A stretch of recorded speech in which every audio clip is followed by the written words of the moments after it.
바로 가기 클릭해 주시면 되고요. 네, 도서관 교육은 모두 홈페이지에 공지되어 있습니다. 오늘 제공하는 터니진, 그 다음에 아이텐티케이트, 둘 다 이제 표절 예방 솔루션 교육이고요. 2시와 3시에 진행되고 있습니다. 혹시 오늘 교육 자료를 다운로드 받고 싶으신 분들께서는 마찬가지로 제가 좀 전에 보여드렸던 10월 교육 한눈에 보기라고 하는 해당 페이지로 들어오시면 되고, 여기에서 교육 자료 다운로드 받아보실 수 있습니다. 다음 3시에 있는 아이텐티케이트, 요것도 이런 식으로 교육 자료 다운로드 받을 수 있겠죠. 네, 터니딘과 아이텐티케이트 들어가는 방법만 제가 설명드리고 바로 본격적인 교육을 진행하겠습니다. 교육은 모두 다 DB를 이용하실 때는 모두 다 자료 이용해서 학술 DB로 들어오시면 됩니다. 그래서 터니딘, 아이텐티케이트 모두 다 체크해 주시면 되는데요. 도서관 홈페이지에 로그인 하신 다음에 들어오시게 되면 쉽고 빠르게 들어오실 수 있습니다. 자료 이용 들어가시고 학술 DB 눌러주시면 되겠죠.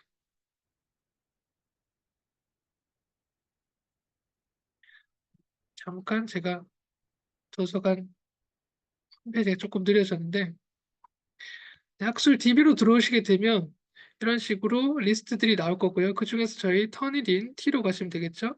혹은 아이테니티케이트 I로 가시게 되면 네,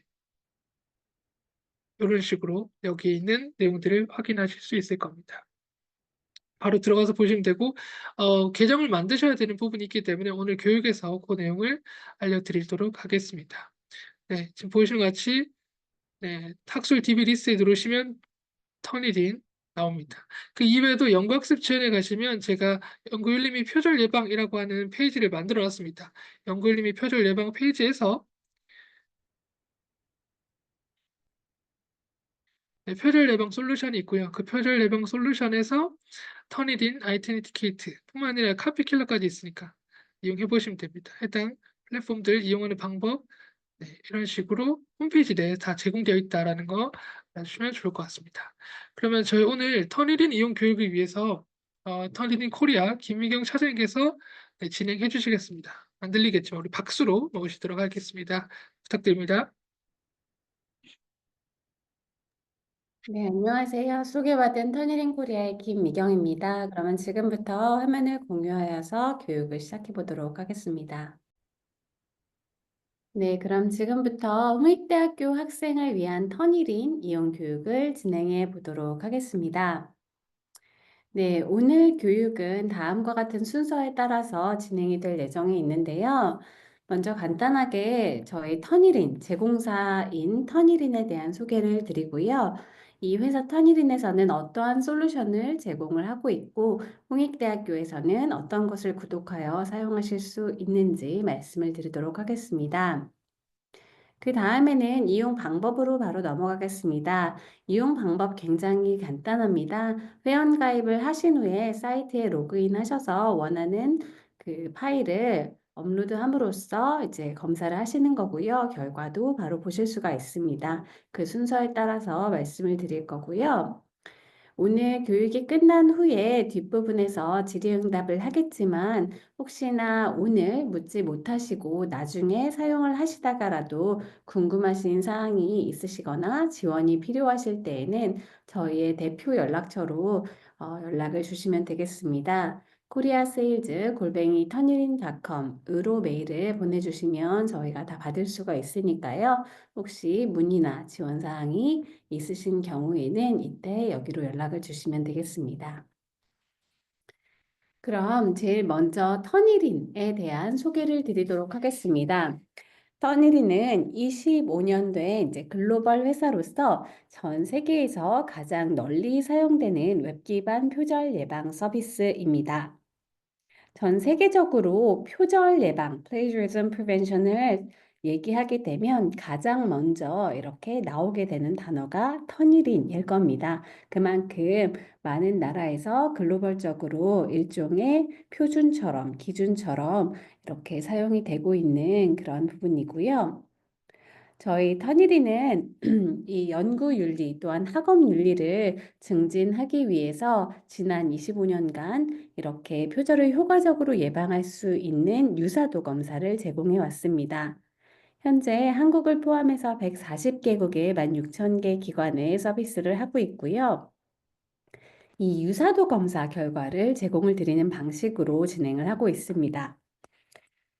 많은 분들이 좀 편의상 표절 검사라고 이걸 이해하시는 경우가 있는데 요것은 정확한 표현은 아닙니다. 기계가 최종적으로 표절인지 아닌지를 판단하여 말하는 것이 아니라 기계는 이렇게 여태까지 구축되어 있는 데이터베이스와의 비교를 통해서 얼만큼 유사하고 어느 부분이 유사하고 그것의 출처 정보가 어디인지를 보여주는 유사도의 자료를 보여드리는 것이고요. 이를 검증함을 통해서 표절에 여러 가지 면면이 있는데 그중에 혹시 문제가 될 만한 부분이 있는지를 추가 검증하는 과정이 필요합니다. 그래서 그것을 도와드리는 유사도 검사 솔루션으로 이해를 하시는 것이 더 정확할 것으로 생각이 됩니다. 이런 터니린에서는 몇 가지 솔루션을 제공하고 있는데요. 먼저 크게는 두 축으로 나누어 볼 수가 있습니다. 이 연구학습 윤리 솔루션이라고 해서 유사도 검사를 제공하는 부분이 있고요. 다른 축은 평가 솔루션이 있습니다. 이 평가 솔루션은 비교적 최근부터 제공을 하게 되었는데 저희가 지난 25년간 많은 그 교육자분들과 또 연구자분들과의 소통을 통해서 피드백을 듣고 그 부분을 반영해 오는 과정에서 이러한 유사도 검사를 하고 그것을 이제 볼 수 있고 서로 간의 대화를 통해서 하는 부분이 학습 윤리, 연구 윤리에 도움이 아주 많이 된다. 그런데 사실은 이 수업 내에서 이뤄지는 테스트, 과제 이런 종류의 평가 과정부터도 좀 더 지금보다 개선이 되어서 그런 것들이 학업과 단독으로 이제 별개로 진행되는 것이 아니라 좀 이 수업에 녹아들어올 수 있으면 훨씬 더 잘 이런 부분이 지도가 될 것 같다라고 피드백을 주셔서 저희가 평가 솔루션을 제공하게 되었습니다. 평가 솔루션은 GradeScope이라는 이름으로 제공이 되고 있고요. 이것은 지필평가 혹은 온라인 평가 상관없이 모든 과목에 다 이용할 수 있는 그런 종합 채점 솔루션입니다. 또한 코딩 과제라든지 이러한 특수 과제에 대해서도 자동 채점할 수 있는 그런 기능들을 함께 포함한 전체적인 채점 과정의 선진화를 위해서 지원드리는 그런 솔루션이 되겠고요. 오늘의 주제가 되는 이 연구학습 윤리 솔루션이라 불리는 유사도 검사에는 크게 두 가지가 있습니다. 먼저 아이덴티케이트라는 것과 터니린, 이 풀네임은 터니린 피드백 스튜디오인데요. 이 두 가지가 있는데 둘은 어떤 점에서 차이가 나냐면 이 아이덴티케이트는 학술 논문 전용의 유사도 검사 솔루션입니다. 쉽게 말씀드리면 논문을 써서 이것을 투고하여 저널에 출판하고자 하시는 분들, 이 학술 논문을 쓰시는 분들은 아이덴티케이트를 꼭 쓰셔야 하는데요. 왜 그러냐 하면 저널에서 투고된 논문을 대상으로 반드시 하게 되는 것이 이 유사도 검증입니다. 그리고 이때 유사도 검증에 사용을 하는 툴이 저희 터니린이 제공하는 아이덴티케이트입니다. 이것은 연구자 입장에서는 굉장한 메리트인 것이 저널에 제출을 했을 때 이 유사도가 문제가 되면 내용이 아무리 좋더라도 내용 검토까지 아예 가지를 못하고 리젝이 되거든요. 반려가 되기 때문에 이런 경우에는 아무리 수정을 다시 해서 내더라도 성공적으로 출판이 되는 경우가 드뭅니다. 그런 경우에 저널에서 쓰는 것과 100% 동일한 조건에서 미리 검증을 하고 문제가 없음을 확인한 후에 투고를 하시게 되면 훨씬 더 성공적으로 출판을 하실 수 있는 확률을 높이실 수가 있겠죠. 그 점에서 이 아이덴티케이트는 학술 논문 전용의 유사도 검사 솔루션이라고 생각을 해주시면 되고요. 제가 또 뒷부분에서 자세하게 말씀드리겠지만 AI 감지를 할 수 있는 기능도 추가되어 있습니다. 이 챗GPT와 같은 AI 툴의 사용이 일반화됨에 따라 저널에서도 이러한 부분도 같이 겸하여 보게 되었는데 홍익대에서 구독하고 계신 그 패키지는 이 AI 감지 기능까지 같이 볼 수 있는 기능입니다. 그렇기 때문에 투구를 염두에 두면서 논문을 작성하시는 분이라면 꼭 한번 사용을 해 보실 것을 권장을 드립니다.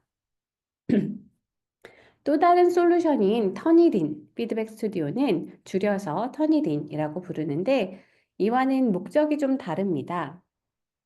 좀 더 범용적으로 유사도 검사를 함에 있어서 이용을 할 수 있는 툴이라고 생각을 하시면 되는데요. 학술 논문까지는 아니고 졸업을 위해 필요한 학위 논문이라든지 소논문이라든지 대학에서 쓰게 되는 과제, 그 외에 여러 가지 일반 글에 대한 유사도 검사를 할 수 있는 것이 터니린이라고 보시면 됩니다. 이 터니린의 원래 디자인은 교수님께서 수업에서 학생의 어떤 글을 검증하고 그에 따라서 어떤 지도를 겸하여 할 수 있는 교육적 솔루션으로 고안이 되었습니다. 그래서 수업에서 활용을 하시기에 가장 최적화되어 있게끔 되어 있고요. 이에 더하여서 오늘 세션의 주제이기도 한 이 셀프 체킹, 본인이 이 쓴 글에 대해서 그것이 학위 논문이든 과제든 일반 글이든 이에 대한 셀프 체킹, 스스로 검증을 하고자 할 때에 이 터니린을 이용하실 수가 있습니다. 그래서 오늘은 그것에 좀 주안점을 맞춰서 안내를 드릴 예정에 있습니다. 목적과 특징을 잘 알고 이용을 하시면 훨씬 더 이제 편리하게 이용하실 수 있기 때문에 이 솔루션의 이 브레이크다운과 목적에 대해서 좀 자세하게 설명을 드렸습니다. 네, 그러면 이용 방법을 바로 이제 말씀을 드릴 차례인데요. 앞서서 도서관 서선생님께서 말씀해 주신 바와 같이 홍익대학교 중앙도서관 사이트에서 로그인을 하신 후에 이 터니린의 공지에 들어가시게 되면 이 계정 생성 시 필요한 홍익대 클래스 아이디와 등록키를 보실 수가 있습니다. 이 정보가 있으셔야 이 정보를 기입하고 가입을 하실 수 있으세요. 이 정보가 없으신 경우에는 사이트에서 가입을 하실 수가 없기 때문에 제일 먼저 하셔야 되는 작업은 이 정보를 확인하시는 겁니다. 네, 이 부분은 제가 확인을 하시기에 편하도록 채팅창에 띄워 놓았는데요. 뒤늦게 들어오신 분들을 위해서 다시 한번 띄워 드리도록 하겠습니다. 제가 띄워드린 페이지 눌러보시면 이 연구윤리 및 표절 예방이라고 되어 있는 부분이 있을 텐데 그 중에 표절 예방 솔루션이라는 탭이 있고 거기에서 이 터니린을 눌러보시면 학생용 터니린이라고 되어 있는 부분에 이 계정 생성 시 필요한 홍익대 클래스 아이디와 등록키 클릭하기 버튼이 있습니다. 이 버튼을 눌러서 확인을 해주시면 되겠습니다.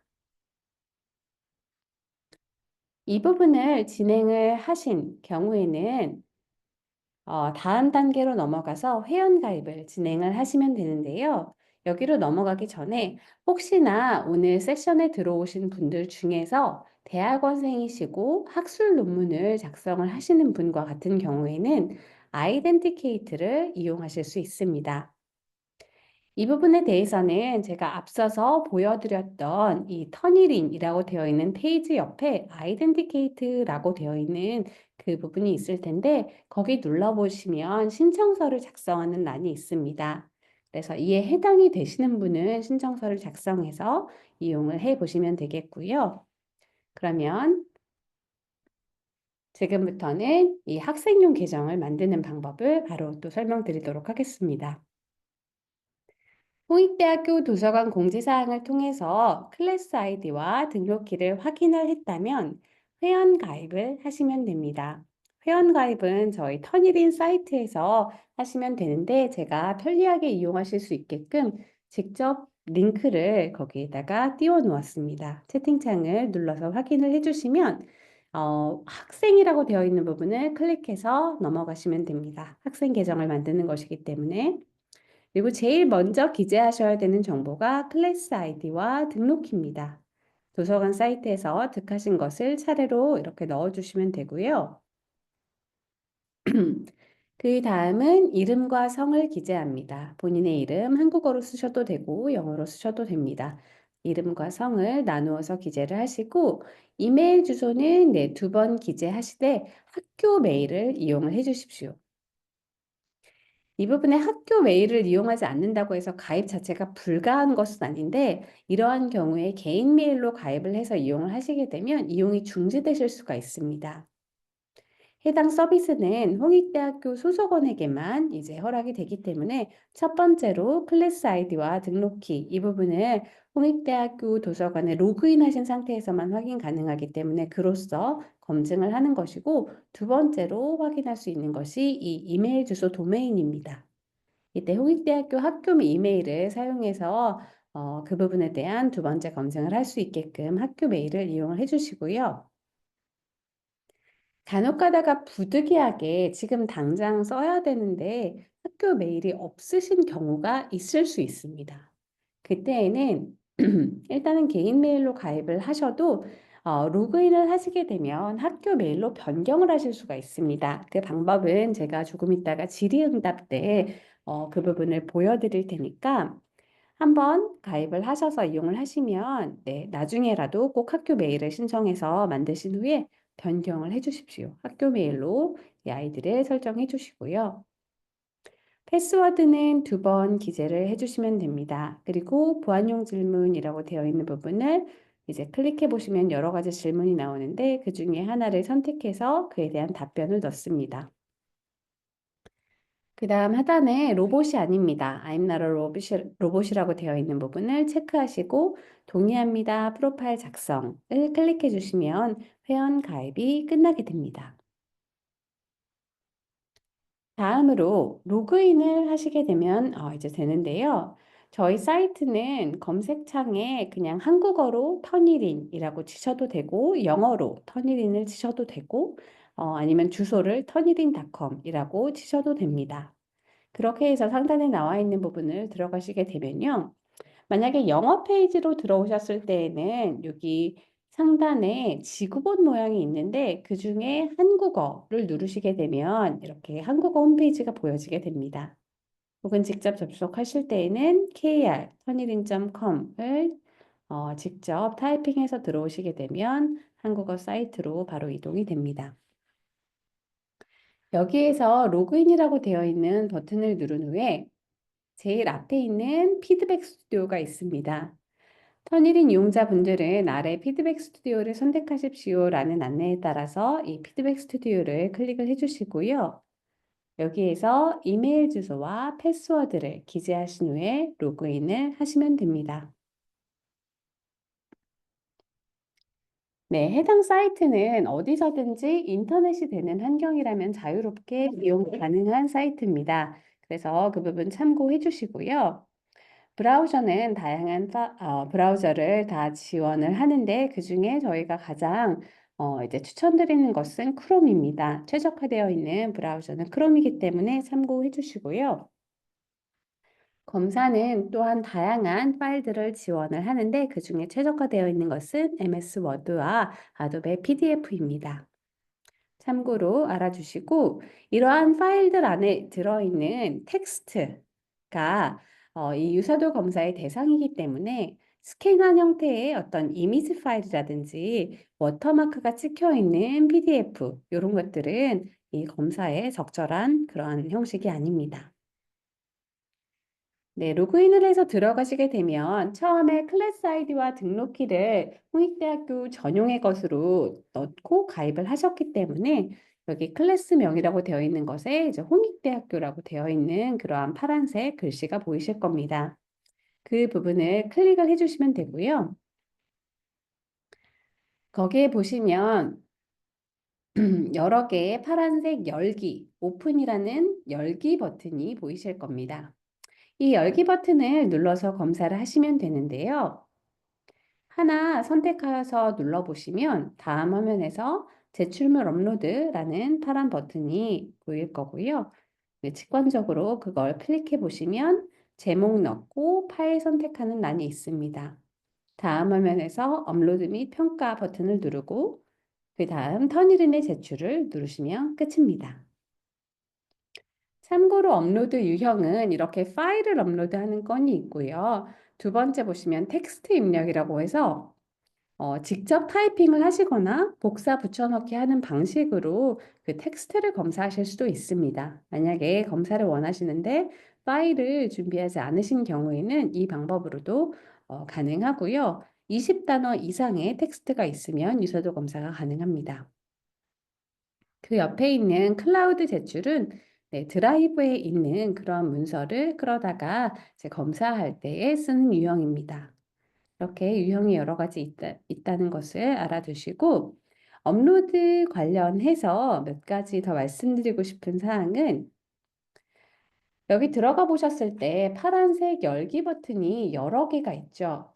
이 여러 개의 열기 버튼을 다 이용하셔야 되는 건 아닙니다. 의무는 당연히 아니고요. 그 중에 하나를 선택해서 이용을 하시면 되는데 그러면 왜 여러 개가 있느냐? 보통 글을 한 번에 다 써서 완성하시는 경우는 거의 없으시죠. 보통 많이 수정을 하시게 될 겁니다. 그 수정을 하실 때 수정을 하시는 만큼 여러 번 검사하실 수 있게끔 이 열기 버튼을 여러 개 만들어 놓은 것이고요. 하나 이용해서 검사를 하셨는데 또 수정을 하셨다면 그 다음 열기 버튼을 이용해서 검사를 하시면 됩니다. 그런 식으로 여기에 있는 모든 열기 버튼을 다 이용해서 검사를 하시면 되겠습니다. 그런데 여기에 나와 있는 모든 열기 버튼을 다 이용을 하셨을 수가 있습니다. 수정을 여러 번 하다 보니까 여기에 나와 있는 것들을 다 이용을 했다라고 하면 그때에는 다시 검사를 할 수가 있습니다. 하나의 열기 버튼을 이용해서 검사가 이제 완료된 경우에는 이렇게 열기 버튼을 눌러서 들어가 보면 제목이 적혀 있고 업로드 시점이 나와 있고 유사성 부분에 퍼센테이지로서 결과가 나와 있을 겁니다. 그 옆에 보시면 화살표가 위로 향해 있는, 즉 업로드를 의미하는 그러한 아이콘이 하나 있을 텐데요. 거기에다가 마우스를 가져다 대시면 보고서 다시 제출이라고 설명이 뜹니다. 즉, 이 버튼을 통해서 다시 제출을 하실 수가 있는데요. 눌러보시면 다시 제출 확인이라는 팝업 메시지가 뜨고 거기서 확인 누르시면 똑같이 여기에 네, 제출물 업로드부터 나오는 그 순서로 돌아가게 됩니다. 이 방법으로 하나의 열기 버튼당 하루에 연속 3번 검사를 다시 하실 수 있습니다. 이때의 방식은 기존에 올렸던 것을 덮어 쓰는 방식으로 이제 검사가 되는 겁니다. 그리고 제가 한 버튼당 하루에 연속 3번이라고 말씀을 드렸는데 그러니까 그것을 통해서 3번 다시 검사를 또 하셨다면 그 다음부터는 그 다음에 있는 열기 버튼을 눌러서 3번 연속 검사를 더 하시고 그것도 다 쓰셨다면 또 그 밑에 있는 열기 버튼을 눌러서 또 다시 검사를 하시면 되겠습니다. 그리고 제가 하루에 연속 3번이라고 말씀드린 바와 같이 이것은 24시간, 즉 하루가 지나게 되면 다시 검사 제출 건수가 리셋이 되게 됩니다. 그래서 그 다음날 다시 검사를 하시게 되면 또다시 버튼당 3번씩 연속적으로 검사할 수 있는 기회가 생기게 됩니다. 이 방법으로 계속적으로 검사를 하실 수가 있는 거고요. 업로드 관련해서 마지막으로 이제 말씀드리고자 하는 것은 열기 버튼이라고 되어 있는 거 반대편에 보시면 설명 부분에 이 유사도 검사 시 DB 미저장이라는 메시지가 나와 있을 겁니다. 이것은 무슨 뜻이냐면 여기에서 업로드하여 검사하시는 파일 그리고 그 파일의 내용이 DB, 저희의 데이터베이스에 미저장, 저장되지 않는다라는 뜻입니다. 선생님께서 로그인을 하셨을 때 그 결과로서만 보여지는 것이지 선생님의 그 논문이나 혹은 검사하신 그러한 자료의 내용이 저희의 데이터베이스화 되는 것은 아닙니다. 그러므로 이것 때문에 유사도 검사 결과가 높이 나온다든지 혹은 타인이 검사를 했을 때 내 것이 잡혀서 보인다든지와 같은 일은 발생하지 않는다라는 뜻이겠습니다. 그래서 이 DB 미자장은 그러한 의미라고 알아두시면 되겠고요. 다음으로 결과를 보는 방법부터 말씀을 다시 드리도록 하겠습니다. 검사를 하고 나면 열기 버튼 누르셨을 때 앞서 말씀드린 바와 같이 제목이 있고 이 유사성이라는 곳에 퍼센테이지가 나와 있을 겁니다. 이것이 결과 퍼센테이지가 되겠는데요. 그 부분을 클릭을 해보시게 되면 결과 페이지가 팝업 되게 됩니다. 네, 결과 페이지가 팝업이 되면 이런 식으로 한쪽에는 선생님께서 쓰신 글의 본문이 나와 있을 것이고 다른 한쪽에는 일치 개요 혹은 매치 브레이크다운이라고 해서 전체 유사도 퍼센테이지와 1번부터 쭉 출처 정보가 나와 있을 겁니다. 1번이 가장 높은 퍼센테이지로 잡힌 것이고 아래로 내려갈수록 더 낮은 퍼센테이지고 이것에 대한 이제 총합이 전체 유사도 퍼센테이지라고 보시면 되겠는데요. 앞서 말씀드린 바와 같이 이것은 표절의 가능성을 점치는 표절률이 아니라 유사도의 개념이기 때문에 이 수치의 뜻은 전체 글 중에서 이 정도의 비율로 저희의 데이터베이스에 있는 문건과 매치가 되었습니다. 라는 뜻입니다. 그 수치를 그런 식으로 이제 이해를 해주시고요. 그렇게 매치된 것을 저희가 색깔로 하이라이트를 이렇게 해드리는데 여기 보면 여러 가지 색깔이 사용이 되었고 조그맣게 숫자도 적혀 있을 겁니다. 이 색깔과 숫자는 반대편에 있는 이 출처 정보와 이렇게 매치가 되는 것을 볼 수가 있는데 즉 1번이라고 되어 있고 빨간색으로 표시된 것은 이 출처를 가진 것이 본문에서 이렇게 같은 색깔과 같은 숫자로 표시되고 있습니다. 라는 뜻입니다. 그래서 각각의 출처 부분을 클릭을 해보시면 본문 내에서도 그에 해당하는 부분으로 이동이 되게 됩니다. 예를 들어 지금 스크린샷으로 보여드리는 화면에서 8번 출처의 내용이 본문 내에 보이지 않지만 8번 버튼을 클릭을 해보시게 되면 본문도 그 8번이 가리키는 곳으로 이동이 된다는 뜻입니다. 그래서 이러한 출처 정보를 가진 것이 이렇게 매치되고 있다라고 이해를 해주시면 되겠고요. 그리고 이 매치를 검토하심에 있어서는 몇 가지 이제 알아두셔야 될 사항이 있습니다. 첫 번째로 이렇게 매치된 것은 모두 다 문제가 있고 바꿔야 하나요? 라는 질문을 많이 하시는데 그렇지 않습니다. 이것은 유사한 것을 유사하게 매치된 것을 하이라이트 해드린 것이기 때문에 이 안에는 자연스럽게, 지극히 자연스럽게 매치되는 것들이 있습니다. 예를 들어 이론명이라든지 어떤 단체 이름이라든지 지명이라든지 혹은 저널이 됐다면 그 저널명도 잡힐 수 있고 이렇게 다른 문건에 있을 수 있는 자연스럽게 잡히는 것들이 있을 수 있으나 이 부분은 전혀 건드리실 필요 없고 삭제하거나 수정하실 필요 없습니다. 그냥 두시면 되고요. 그러면 이렇게 매치된 것들 중에서 어떤 것들을 위주로 검토를 해야 하나요? 라는 질문이 있으실 수 있는데 이때에는 몇 가지 사항을 확인을 하시면 되겠습니다. 첫 번째로는 인용의 종류를 확인하시는 겁니다. 학술적인 글은 필연적으로 인용을 하게끔 되어 있습니다. 누구도 아무 인용도 하지 않고 학술적인 글을 쓸 수는 없죠. 그것이 권장되는 사항도 아니고요. 그렇기 때문에 여태까지 논의되어 있는 그런 학계의 어떤 여러 가지들을 인용하시는 과정이 반드시 필요한데 이때에 직접 인용으로 처리하느냐, 간접 인용으로 처리하느냐를 선택을 하셔야 합니다.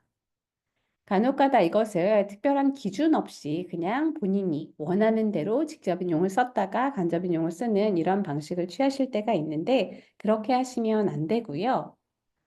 이렇게 기억하시면 쉽습니다. 원칙은 간접 인용입니다. 즉, 내 말로 바꾸는 게 원칙입니다. 그런데 몇 가지 직접 인용이 더 적절한 경우에는 그것을 쓸 수 있습니다. 예를 들어 타인의 글을 그대로 가지고 오는 직접 인용이 더 적절한 사례를 말씀드려 보자면 내 논문이 혹은 내가 쓰는 이러한 글이 뭐 정치인의 그런 연설문을 분석하는 종류의 주제를 가지고 있다고 가정을 해봅니다. 그렇게 되면 그 정치인의 연설문을 그대로 가지고 오고 그것에 대한 나의 분석을 이렇게 덧붙이는 것이 더 적절하겠죠. 연설문의 그 내용을 내가 이해한 바대로 내 말로 바꾸게 되면 독자에게도 혼란을 주고 정확한 레프레젠테이션이 되지 않기 때문에 이때에는 직접 인용을 쓰는 것이 적절할 겁니다. 그래서 이렇게 누구에게나 왜 이 부분을 직접 인용으로 그대로 가지고 왔는지를 설명할 수 있고 대부분의 사람들이 그에 동의할 수 있는 경우에만 직접 인용을 쓰셔야 하고요. 두 번째는 분량입니다. 명확한 이유에 따라서 직접 인용을 썼더라도 큰 이유 없이 정확한 이유 없이 과다한 양을 가지고 오시게 되면 그 또한 문제가 됩니다. 그래서 꼭 필요한 만큼만 가지고 오는 부분이 필요하고요. 마지막은 형식에 대한 부분입니다. 직접 인용을 하셨다면 네, 쌍따옴표 표지와 같은 표지로서 이것이 직접 토시 하나 틀리지 않고 그대로 인용된 것임을 표현하는 그런 표지를 이용해 주시고 그에 대한 출처 표기도 정확하게 붙여 주셔야 합니다. 네, 그 외에 이렇게 매치된 것들을 검토할 때에는 간접 인용, 즉 내 말로 바꾸는 paraphrasing을 해야 되는 부분이 되겠죠. 그런데 여기서 또 많은 분들이 하시는 방식이 일단은 글 자체를 그대로 가지고 온 다음에 거기서 일종의 동리어 사전이나 이런 것들을 이용해서 몇 개의 단어만을 바꾼다든지 글의 순서를 조금만 바꿔본다든지 이런 방식으로 좀 테크니컬한 접근을 하시는 분들이 있습니다. 심지어 아예 자동으로 이렇게 어떤 동의어들을 바꿔주는 그러한 툴을 이용을 하시는 경우도 있고요. 그런데 많은 연구윤리 전문가들의 말에 의하면 이런 부분들이 다 부적절하고 연구윤리적으로 문제가 될 수가 있고요.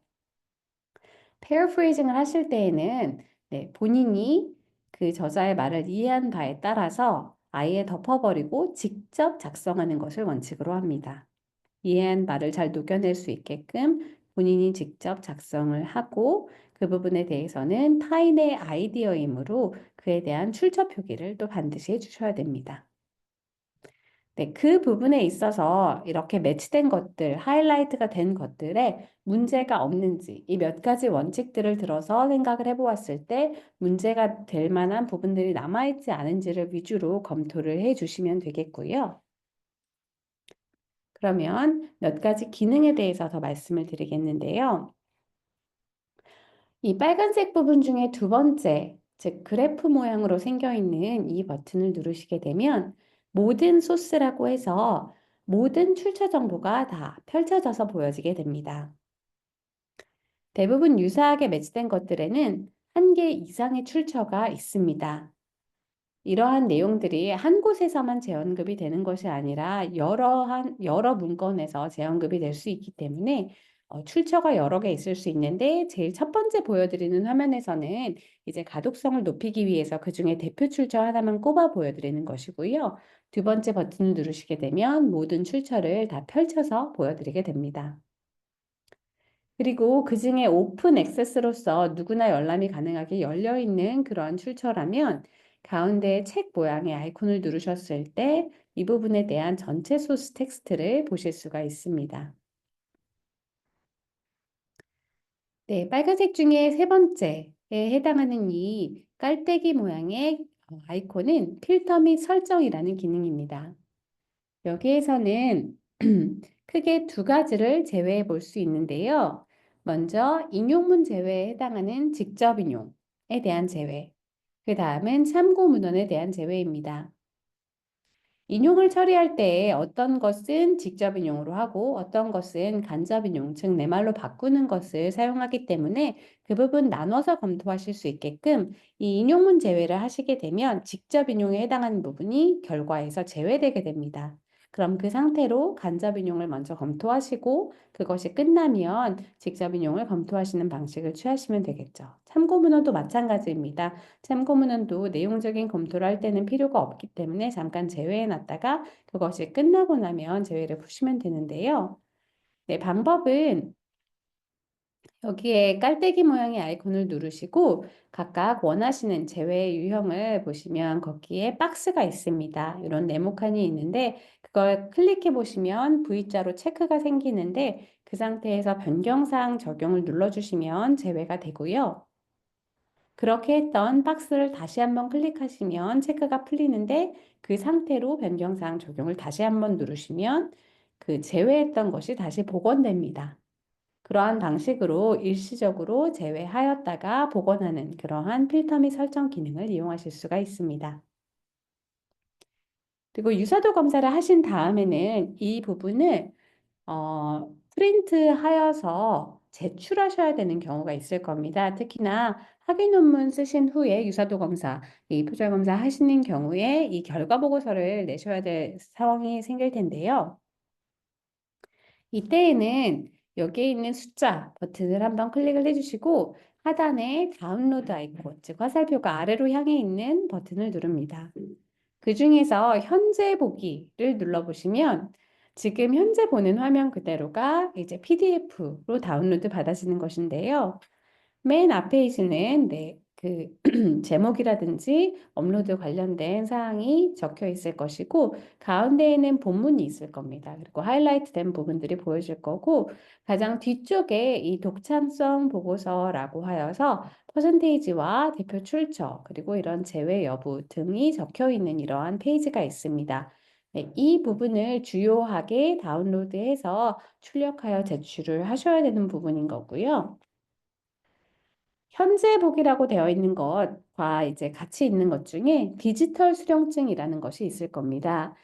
그것은 이제 제출을 요청 받으시는 경우에 같이 내시면 되는 건데, 디지털 수령증을 누르시게 되면 한 장짜리 문서가 다운로드 받아지게 되는데 거기에는 업로드 관련된 그런 사항들이 적혀 있습니다. 그래서 같이 제출할 것을 요청받으시는 상황에서는 그 부분을 클릭을 해서 같이 내시면 되겠고요. 주요하게는 이 현재 보기를 클릭해서 다운로드 받는 PDF에 내용이 나와 있습니다. 이 퍼센테이지가 적혀 있는 이 부분을 제출하시는 것이 이제 주요한 내용이 되겠습니다. 네, 여기까지 이용 방법에 대해서 말씀을 드렸습니다. 그러면 지금부터는 자주 물으시는 질문 중에 아까 제가 비밀번호라든지 혹은 사용하시는 이메일 주소를 변경하는 그런 방법에 대해서 좀 말씀을 드리겠는데요. 먼저 첫 번째로는 비밀번호 분실의 경우에는 어떠한 방식을 통해서 재설정을 하실 수 있는지 말씀드리겠습니다. 먼저 로그인 화면에서 로그인을 하려고 하실 때에 밑에 패스워드를 잊으셨습니까? 여기를 클릭하십시오 라는 링크가 있을 겁니다. 이 버튼을 클릭하시게 되면 비밀번호를 재설정할 수 있는 링크가 메일상으로 가게 되고요. 네, 두 번째로는 회원 정보를 변경하는 부분입니다. 이것은 로그인을 하셨을 때에 상단에 까만색 버튼들이 여러 개가 있는데 그 중에 제일 앞에 나와 있는 본인의 이름에 해당하는 버튼이 있습니다. 이 버튼을 눌러 보시게 되면 여기 사용자 이름에 지금 현재 사용하고 있는 메일 주소가 나와 있을 것이고요. 그 밑에 이제 이메일을 변경할 수 있는 Change Your Email이라는 링크가 있을 겁니다. 그 버튼을 클릭하게 되면 현재 사용 중이신 그 이메일로 해당 그 링크가 가게 되고요. 이를 통해서 그 메일 주소를 변경하실 수가 있습니다. 네, 여기까지 이용 방법에 대한 내용을 간추려서 말씀을 드렸습니다. 정리를 해보면 제일 먼저 하셔야 되는 스텝은 도서관 사이트에서 클래스 아이디와 등록키를 통해서 이제 그 부분을 득하시는 것이고 그 다음에는 이제 회원 가입을 하셔야 됩니다. 회원 가입은 제가 오늘 들어오신 분들께는 직접 링크를 드렸는데 만약에 직접 링크를 받지 못하시는 분들은 이 방식대로 들어가시면 됩니다. 먼저 로그인을 하실 때 로그인 피드백 스튜디오 클릭하는 거 이제 말씀을 드렸죠. 그래서 로그인을 하는 화면 밑에 보시면 신규 사용자이십니까? 여기를 클릭하십시오. 라는 버튼이 있습니다.